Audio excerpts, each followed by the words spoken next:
स्वागत है स्टूडेंट। हमारे चैनल पर हम आपके लिए लेकर आए हैं क्विज अभ्यास कक्षा 10 का विषय साइंस का, और यह सप्ताह 29 का है जो कि 22 जनवरी 2022 को डाला गया है। तो शुरू करते हैं हम। पहला प्रश्न, ऐसा गोलीय दर्पण जिसका परावर्तक पृष्ठ अंदर की ओर अर्थात गोले के केंद्र की ओर वक्रित हो कहलाता है।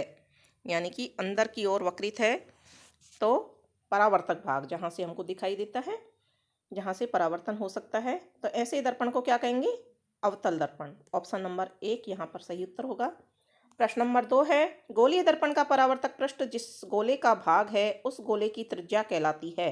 उस गोले की त्रिज्या दर्पण की वक्रता त्रिज्या कहलाती है। ऑप्शन नंबर 3 यहाँ पर सही उत्तर होगा। प्रश्न संख्या 3 है, एक गोलीय दर्पण की वक्रता त्रिज्या 42 सेंटीमीटर है। इस दर्पण के फोकस दूरी का मान क्या होगा?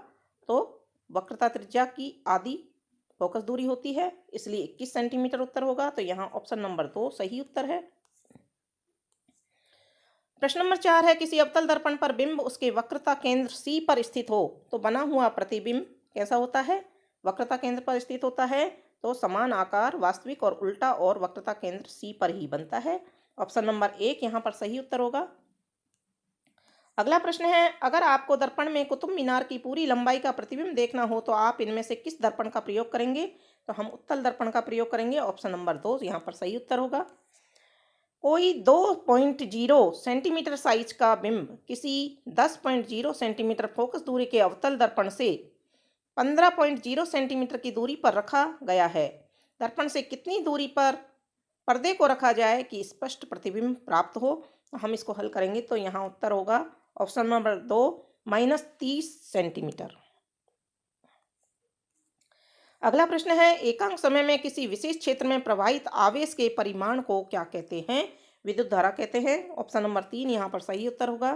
किसी विद्युत बल्ब के तंतु में से 0.8 एम्पियर की विद्युत धारा 15 मिनट तक प्रवाहित की जाती है। विद्युत परिपथ में प्रवाहित विद्युत आवेश का मान कितना होगा? 720 सेल्सियस। तो विद्युत आवेश का मान होगा 720 सी कूलम, जिसको कहते हैं।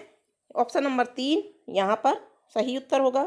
अगला प्रश्न है, यदि धारावाही चालक पर 4 कूलम आवेश को एक बिंदु से दूसरे बिंदु तक ले जाने में 20 जूल कार्य किया गया जाता है तो उन दो बिंदुओं के बीच संभावित अंतर का मान क्या होगा?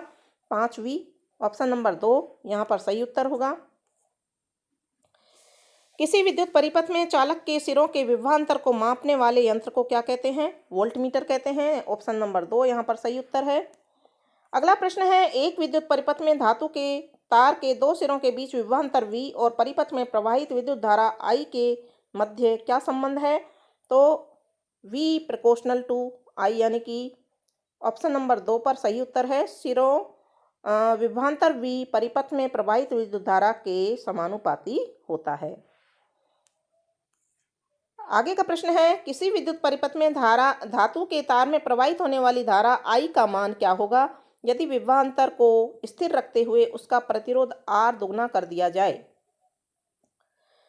तो विद्युत धारा का मान कम हो जाता है, यानी कि यहाँ पर ऑप्शन नंबर 3 विद्युत धारा का I का मान आधा रह जाएगा।